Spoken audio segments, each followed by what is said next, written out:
Pakistan world bank आणि IMF या दोन्हीकडून कर्ज घेते, परंतु भारत फक्त वर्ल्ड बँकेकडून कर्ज घेतो, IMF कडून घेत नाही.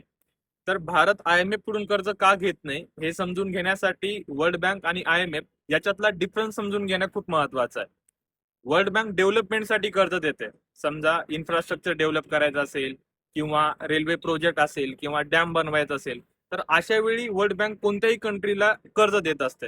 आणि याच्या उलट जर समजा एखाद्या देशावरती आर्थिक संकट असेल, तर अशा आर्थिक संकटाच्या वेळी IMF कर्ज देत असते. आणि सगळ्यांनाच माहिती आहे की पाकिस्तानमध्ये नेहमी एक आर्थिक संकट असतं, त्यामुळे पाकिस्तान नेहमी IMF कडून लोन घेत असतं. परंतु याचा असा अर्थ नाहीये की भारत कधी IMF कडून कर्ज घेत नव्हता. भारत सुद्धा IMF कडून कर्ज घेत होता, परंतु 1990-91च्या अगोदर घेत होता. कारण की तेव्हा भारत एक आर्थिक संकटामध्ये होता. आणि 1991च्या आर्थिक रिफॉर्म नंतर भारताची GDP खूप ग्रोथ झालेली आहे. तेव्हापासून भारत IMF कडून कर्ज घेत नाही.